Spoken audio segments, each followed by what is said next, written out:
മാതൃഭൂമി യാത്രയിലേക്ക് പ്രിയ പ്രേക്ഷകർക്ക് സ്വാഗതം.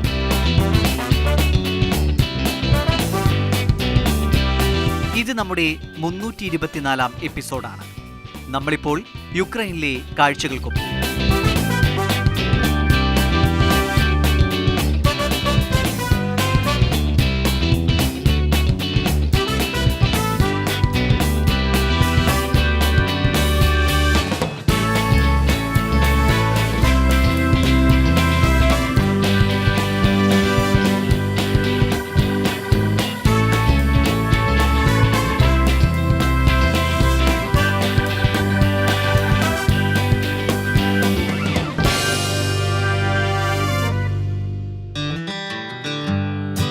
ഈ നാടിന്റെ ചരിത്രവും വിശ്വാസവുമെല്ലാം അറിയുകയാണ് നമ്മൾ. പീപ്പിൾ ഫ്രണ്ട്ഷിപ്പ് ആർച്ചും ഗ്ലാസ് ബ്രിഡ്ജും കണ്ടുകൊണ്ടാണ് നമ്മൾ കഴിഞ്ഞയാഴ്ചത്തെ യാത്ര തുടങ്ങിയത്. ഒരു യൂറോപ്യൻ രാജ്യത്തിലൂടെയുള്ള സഞ്ചാരം എന്ന നിലയിൽ ഇതുവരെ യുക്രൈൻ വേറിട്ട അനുഭവം തന്നെയാണ് പകർന്നത്. സെയിന്റ് സോഫിയ കത്തീഡ്രൽ ഈ ലോകത്ത് തന്നെ സന്ദർശിച്ചിരിക്കണമെന്ന് ഉറപ്പിച്ചു പറയാവുന്ന ഒരിടമാണ്. മനസ്സിനെ തൊടുന്ന ഒരനുഭവം എന്ന് പറയാം. പെഡോലിലെ രാത്രിയിലാണ് നമ്മൾ കഴിഞ്ഞ ആഴ്ചത്തെ യാത്ര അവസാനിപ്പിച്ചത്. യുക്രൈൻ പോലൊരു രാജ്യത്തിലെത്തി ഇവിടത്തെ കാഴ്ചകൾ ആസ്വദിക്കുമ്പോൾ മാതൃഭൂമി യാത്രയ്ക്ക് തോന്നിയ ചില കാര്യങ്ങൾ സൂചിപ്പിക്കട്ടെ. റഷ്യയോട് സമാനമായ അനുഭവങ്ങൾ തന്നെയാണ് ഇവിടെയും നിങ്ങളെ വരവേൽക്കുക. സാംസ്കാരികമായി അത്രമേൽ ബന്ധമുണ്ട് ഇരു രാജ്യങ്ങളും തമ്മിൽ. യുക്രൈൻ സാമ്പത്തികമായി മുന്നോട്ട് കുതിച്ചുകൊണ്ടിരിക്കുന്ന രാജ്യമാണ്. ടൂറിസം സാധ്യതകളെ നന്നായി ഉപയോഗിക്കാൻ ശ്രമിക്കുന്ന ഒരിടം കൂടിയാണിത്. വിദേശത്തു നിന്നുള്ളവരെ വിദ്യാഭ്യാസത്തിനും മറ്റുമായി രാജ്യത്തിലേക്ക് ആകർഷിക്കാനായി ചെയ്യാവുന്നതെല്ലാം ചെയ്യുന്നുണ്ട് യുക്രൈൻ. കോവിഡിന്റെ പ്രയാസങ്ങളിൽ നിന്നും രാജ്യം തിരിച്ചുവരവിന്റെ പാതയിലേക്ക് എത്തിയ നിമിഷം മുതൽ മാർക്കറ്റ് ഓപ്പൺ ചെയ്യാനും വിദേശികൾക്ക് വിസ അനുവദിക്കാനുമൊക്കെ യുക്രൈൻ ഭരണകൂടം തയ്യാറായി. ടൂറിസത്തെ നാടിന്റെ പുരോഗതിക്കുള്ള ഒരു ഉപാധിയായി തന്നെയാണ് ഇവർ കാണുന്നത്. അത്തരമൊരു സമീപനമുള്ളതുകൊണ്ടാണ് മാതൃഭൂമി യാത്ര ഈ പ്രതിസന്ധി ഘട്ടത്തിലും യുക്രൈൻ കാഴ്ചകൾ തേടി ഇവിടേക്കെത്തിയത്. ഇന്ന് നമ്മൾ ആദ്യം കാണാൻ പോകുന്നത് സെന്റ് മൈക്കിൾ ഗോൾഡൻ ഡൂം മൊണാസ്ട്രിയാണ്. ആദ്യ കാഴ്ചയിൽ തന്നെ യുക്രൈനിലെ നിർമ്മാണ ചാരുതയുടെ പെരുമ തെളിയുന്നുണ്ട്. പുതുക്കി പണിത മൊണാസ്ട്രിയാണ് നമ്മൾ ഈ കാണുന്നത്. യുക്രൈന്റെ സ്വാതന്ത്ര്യാനന്തരം 1999-ലാണ് ഇന്ന് കാണും വിധം മൊണാസ്ട്രി പുതുക്കി നിർമ്മിച്ചത്. നെയ്പർ നദീതീരത്തായി കീവ് നഗരത്തോട് ചേർന്ന് തന്നെയാണ് മൊണാസ്ട്രി. നമ്മൾ കഴിഞ്ഞയാഴ്ച വിശദമായി പരിചയപ്പെട്ട സെയിന്റ് സോഫിയ കത്തീഡ്രലിന് തൊട്ടടുത്ത് തന്നെയാണ് മൊണാസ്ട്രിയും സ്ഥിതി ചെയ്യുന്നത്.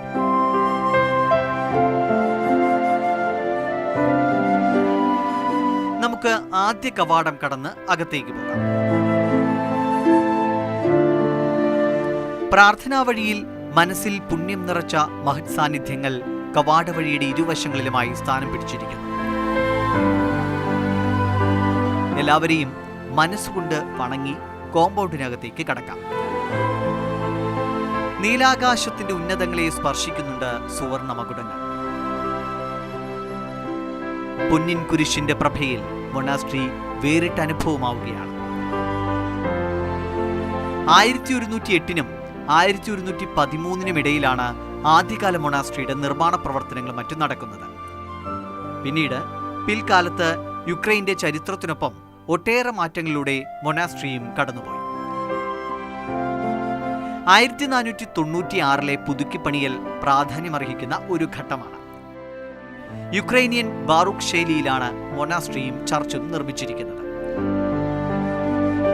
ഇന്ന് കീവ് സന്ദർശിക്കുന്ന സഞ്ചാരികളെല്ലാം ഈ പുണ്യസ്ഥലത്തേക്കും എത്താറുണ്ട്, പ്രത്യേകിച്ചും സെയിന്റ് സോഫിയ കത്തീഡ്രലിലേക്ക് പോകുന്നവർ.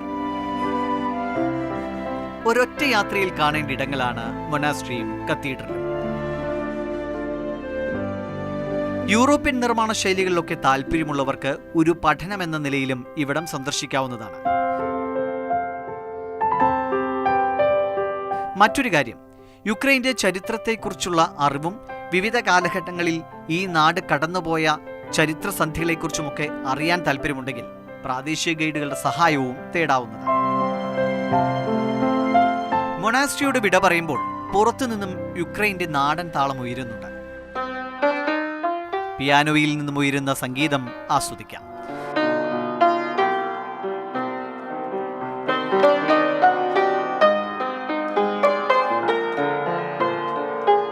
കഴിഞ്ഞ ദിവസങ്ങളിലെല്ലാം പറഞ്ഞതുപോലെ സംഗീതം ഈ നാടിന്റെ സിരകളിലുണ്ട്. നഗരവഴികളെല്ലാം അവർക്ക് വേദികളാണ്. ആസ്വാദകരുടെ ചെറുകൂട്ടങ്ങൾക്കായി നാടിന്റെ സ്വന്തം കലാകാരന്മാർ താളമൊരുക്കുകയാണ്.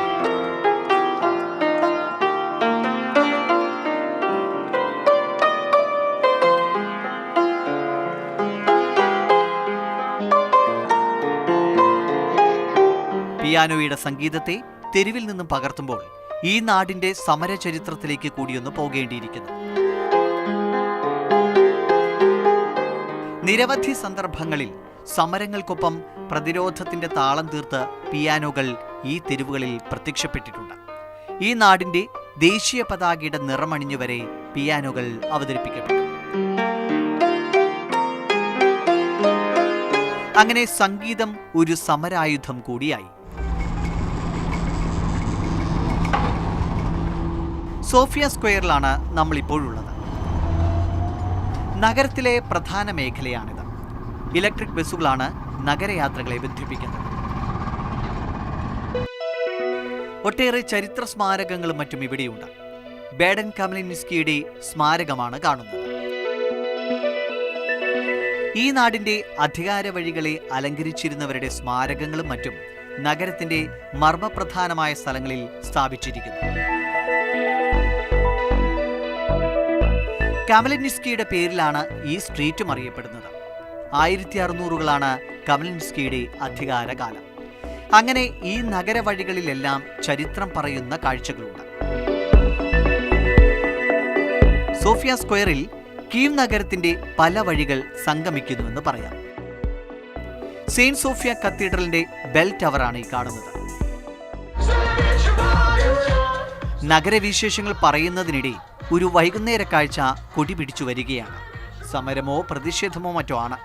ഭാഷയുടെ അപരിചിതത്വം അവരുടെ മുദ്രാവാക്യങ്ങളെ അകറ്റി നിർത്തുന്നില്ല.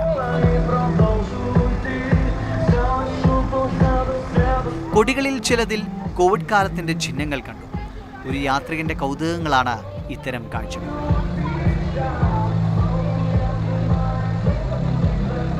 തെരുവ് കീഴടക്കി ബഹളങ്ങളേതുമില്ലാതെ അവർ കടന്നുപോകുന്നു.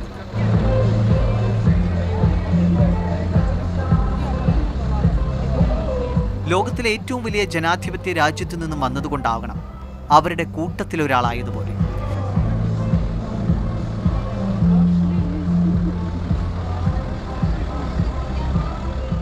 നമുക്കൊരിടവേള എടുക്കാം. ഇടവേളയ്ക്ക് ശേഷം സെയിന്റ് ആൻഡ്രൂസ് ചർച്ച് മ്യൂസിയം കാണാൻ പോകാം.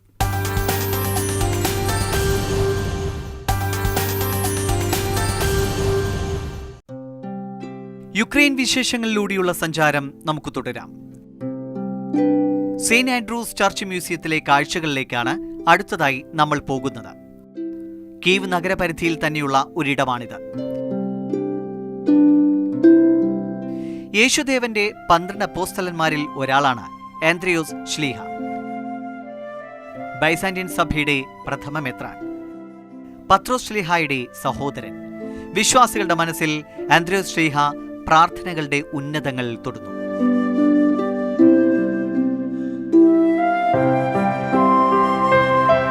നമുക്ക് വിശുദ്ധ വഴിയിലേക്കുള്ള പടവുകൾ കയറാം.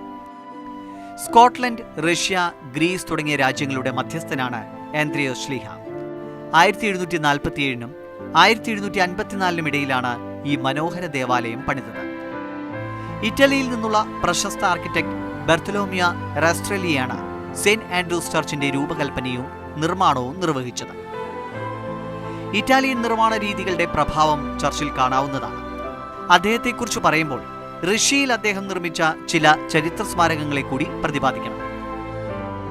സെന്റ് പീറ്റേഴ്സ്ബർഗിലെ വിന്റർ പാലസും കാതറിൻ പാലസും അദ്ദേഹമാണ് നിർമ്മിച്ചത്.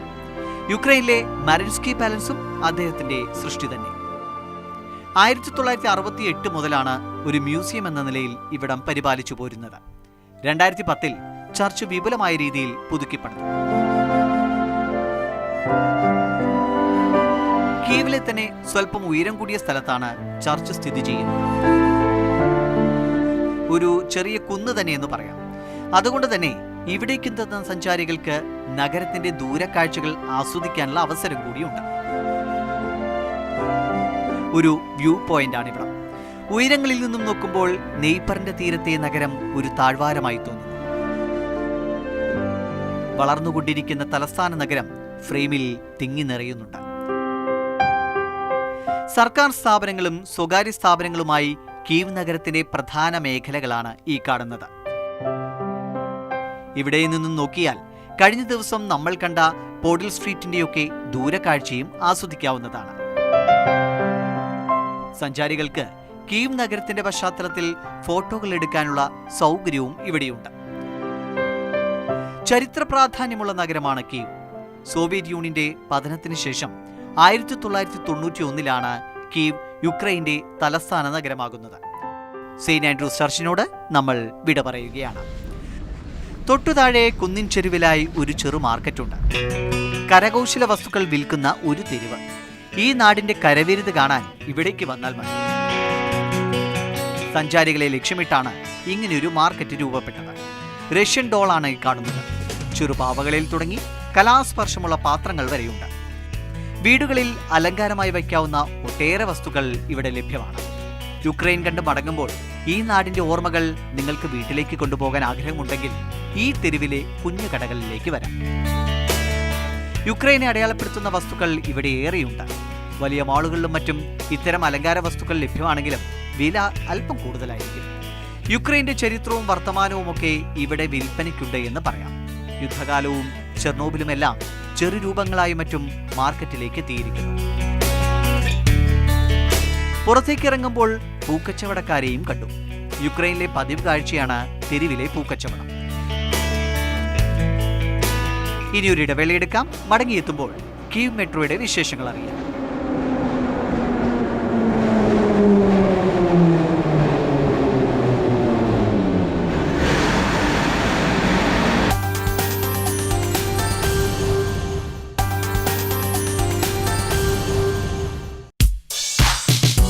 യുക്രൈനെ അടുത്തറിയുകയാണ് നമ്മൾ.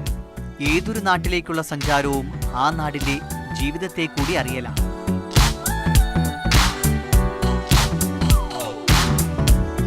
ഇവിടെ യുക്രൈനിലെ കീവിലൂടെയുള്ള സഞ്ചാരങ്ങളിൽ സജീവ സാന്നിധ്യമായിരുന്നു കീവ് മെട്രോ.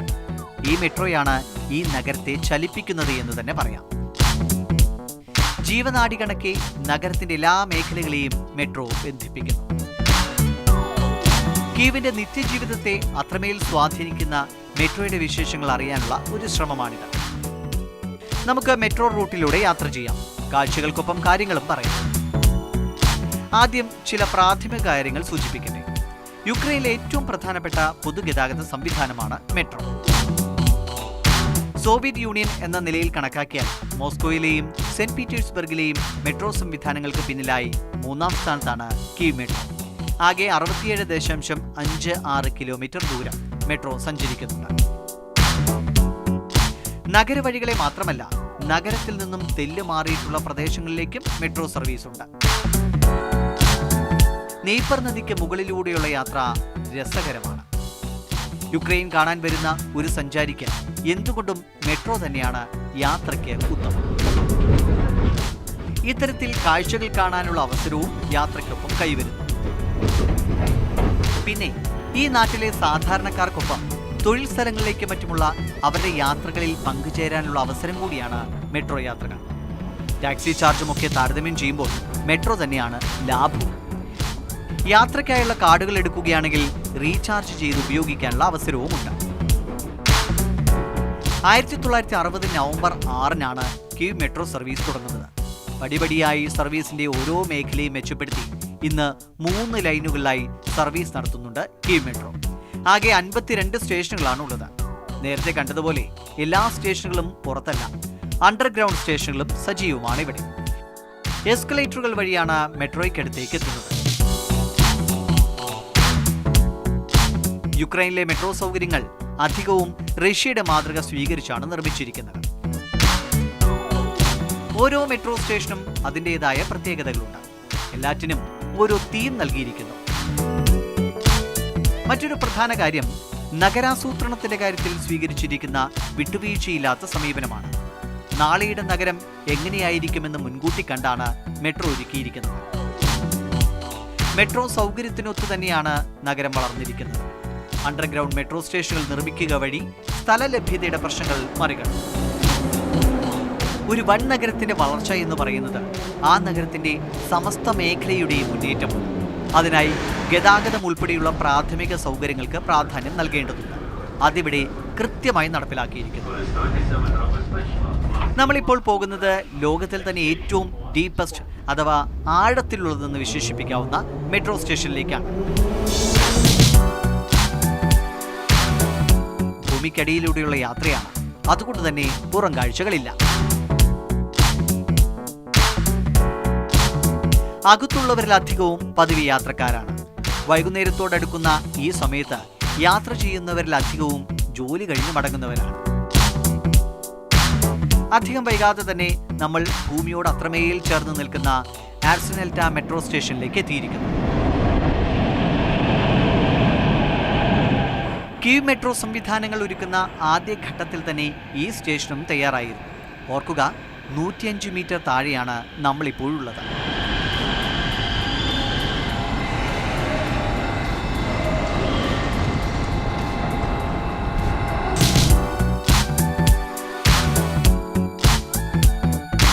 ഒരു പ്ലാറ്റ്ഫോമും 2 ട്രാക്ക് സൗകര്യമാണ് ഇവിടെയുള്ളത്.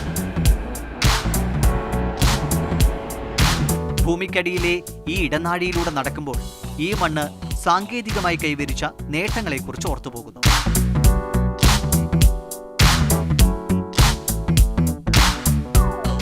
സ്റ്റേഷനിൽ നിന്നും പുറത്തേക്ക് കടക്കാനായുള്ള എസ്കലേറ്റർ സംവിധാനമാണ് ഈ കാണുന്നത്. ഒരുപക്ഷെ നമ്മൾ എത്ര താഴെയാണ് നിൽക്കുന്നത് എന്ന് മനസ്സിലാക്കാൻ തിരിച്ചുള്ള ഈ കയറ്റം സഹായിക്കും.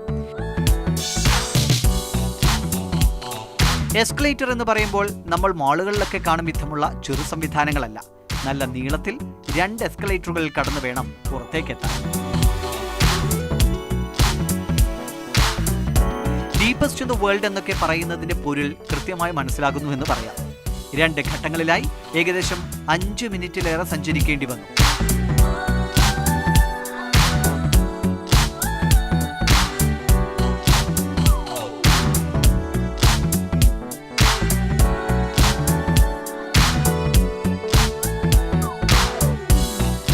ഈ കാണും വിധം എസ്കലേറ്ററുകളുടെ വശങ്ങളിലെല്ലാം പരസ്യത്തിന്റെ സാന്നിധ്യമുണ്ട്.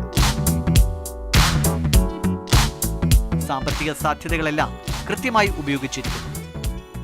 എന്നാൽ കച്ചവട കേന്ദ്രങ്ങൾക്കോ കഫേകൾക്കോ സ്റ്റേഷനുകളിൽ അവസരമില്ല എന്നതും ശ്രദ്ധേയമാണ്.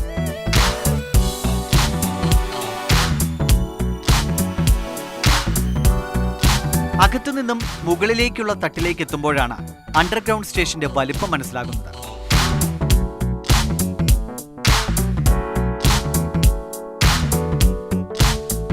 നമുക്ക് പുറത്തേക്ക് കടക്കാം. ലോകത്തെവിടെയായാലും മെട്രോ സംവിധാനങ്ങൾ വിജയിക്കണമെങ്കിൽ മികവുറ്റ അണ്ടർഗ്രൗണ്ട് ട്രാക്കുകൾ കൂടിയേ തീരും.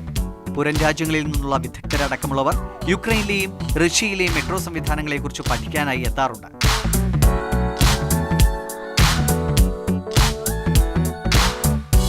ഇന്നൊരുങ്ങുന്ന മെട്രോ നഗരങ്ങളിൽ ഭൂരിഭാഗവും രൂപകൽപ്പനയുടെ കാര്യത്തിൽ ഇരു രാജ്യങ്ങളെയും മാതൃകയാക്കാറുണ്ട്. ലോകത്തിലെ ഏറ്റവും ആഴത്തിലുള്ള മെട്രോ സ്റ്റേഷൻ നമ്മൾ കണ്ടു. അതിലൂടെ നമ്മൾ മെട്രോയിൽ യാത്ര ചെയ്തു. അവിടുന്ന് ഇപ്പോൾ ഞാൻ പുറത്തോട്ട് ഇറങ്ങിയിരിക്കുകയാണ്. ഇവിടെ കീവിൽ അല്ലെങ്കിൽ ഉക്രൈനിൽ മെട്രോയിൽ യാത്ര ചെയ്യണമെങ്കിൽ മാസ്ക് നിർബന്ധമാണ്. കീവ് മെട്രോയുടെ വിജയഗാഥയോടെ ഇന്നത്തെ കാഴ്ചകൾ നമ്മൾ അവസാനിപ്പിക്കുകയാണ്. കീവ് എന്ന തലസ്ഥാന നഗരിയിലെ തലയെടുപ്പുള്ള ഒട്ടേറെ കാഴ്ചകൾ കണ്ട ദിനമാണ് ഇന്ന്. വിട പറയും മുൻപ് മാതൃഭൂമി യാത്ര സംഗീതത്തിന്റെ ലോകത്തിലേക്കൊന്ന് പോവുകയാണ്. കീവിലെ കാഴ്ചകൾ പകർത്താനായി പോയിടത്തെല്ലാം ഈ നാടിന്റെ പ്രതിഭകൾ നടത്തുന്ന കലാപ്രകടനങ്ങൾ നമ്മൾ കണ്ടിട്ടുണ്ട്. അതൊരു സംസ്കാരത്തിന്റെ അടയാളമായി തന്നെ കാണണം. ഇവരിവിടെ മാതൃഭൂമി യാത്രയുടെ പ്രേക്ഷകർക്കായി ആലപിക്കുകയാണ്. ഇന്ത്യയിൽ നിന്ന് വന്നവരെന്ന് കേട്ടപ്പോൾ ഒരു ഹിന്ദി പാട്ടിന്റെ ഉക്രൈൻ പതിപ്പ് കേൾപ്പിക്കാമെന്ന് പറഞ്ഞു. നമുക്ക് പാട്ട് കേൾക്കാം.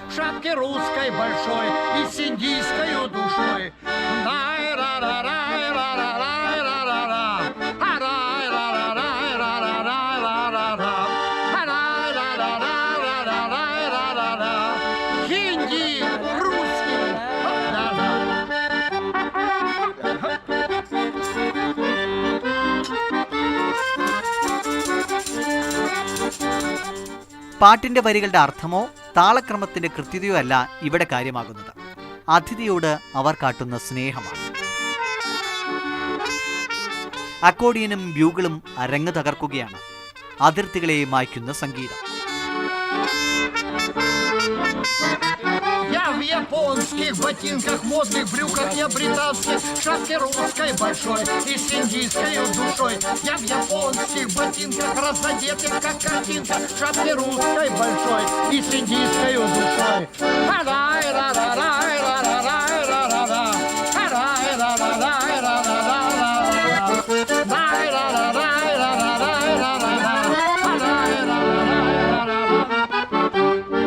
കഥ പറയും കാഴ്ചകൾക്കൊപ്പം മനസ്സ് തൊടുന്ന സംഗീതം. യുക്രൈന്റെ തെരുവുകളിൽ ആനന്ദഗാനം നിലയ്ക്കുന്നില്ല. മാതൃഭൂമി യാത്രയുടെ പ്രയാണവും ഈ സംഗീതത്തിനൊപ്പം തുടരും. അടുത്ത ആഴ്ച കാണാം. Хинди, Украина, пхай, пхай! Thank you very much.